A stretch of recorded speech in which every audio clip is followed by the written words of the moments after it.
அஸ்ஸலாமு அலைக்கும். Welcome to Shala's recipes. இன்றைக்கி நம்ம என்ன ரெசிபி பார்க்க போகிறோம்னா ரொம்ப ஹெல்த்தியான ஸ்ப்ரிங் ஆனியன் பரோட்டா தாங்க பார்க்க போகிறோம்.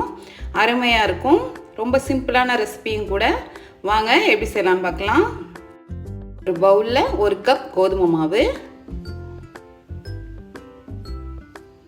1/2 கப் ஸ்ப்ரிங் ஆனியன், நீங்கள் கொஞ்சம் அதிகமாகவே சேர்த்துக்கலாம், நல்லாயிருக்கும். 1 டீஸ்பூன் கருஞ்சீரகம், 1 டீஸ்பூன் உப்பு, 1/2 டீஸ்பூன் மஞ்சள் தூள், 1 டீஸ்பூன் மிளகாய்த்தூள், 1 teaspoon garam masala, 1 table spoon oil நல்லெண்ணெய் சேர்த்துருக்கேன். சேர்த்து எல்லாத்தையும் நல்லா மிக்ஸ் பண்ணிக்கோங்க. கருஞ்சீரகம் இல்லைன்னா நீங்கள் நார்மலான ஜீரகம் சேர்த்துக்கலாம். இதில் கொஞ்சம் கொஞ்சமாக தண்ணி சேர்த்து ஒரு சப்பாத்தி மாவு பதத்துக்கு நீங்கள் கொண்டு வாங்க. கொஞ்சம் கொஞ்சமாக தண்ணி சேர்க்கணும். நல்லா சாஃப்டான டோவாக பிசைஞ்சுக்கோங்க. இதுக்கு மேலே 1 டீஸ்பூன் ஆயில்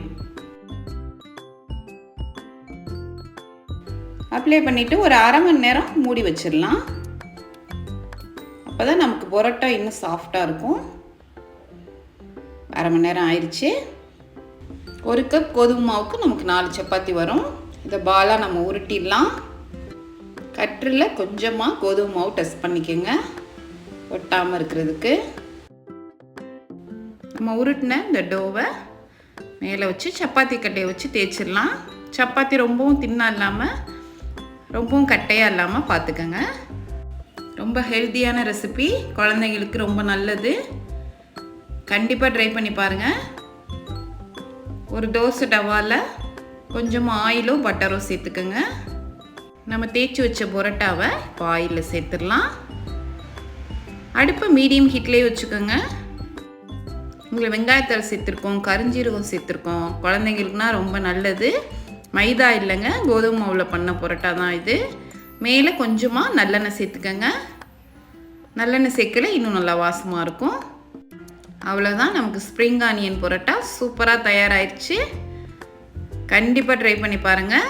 ரொம்ப ஈஸியான ரெசிபியும் கூட. இதுக்கு மேலே கொஞ்சமாக பட்டர் வச்சு சர்வ் பண்ணுங்கள், அருமையாக இருக்கும். இதுக்கு சைட் டிஷ்ஷாக நீங்கள் பட்டர் சிக்கன், பன்னீர் மசாலா, சால்னா, சிக்கன் சால்னா எது கூட வேணால் நீங்கள் சர்வ் பண்ணலாம், அருமையாக இருக்கும். நான் இன்றைக்கி சிக்கன் சால்னா வச்சு தான் சர்வ் பண்ணுறேன். கண்டிப்பாக ட்ரை பண்ணி பாருங்கள்.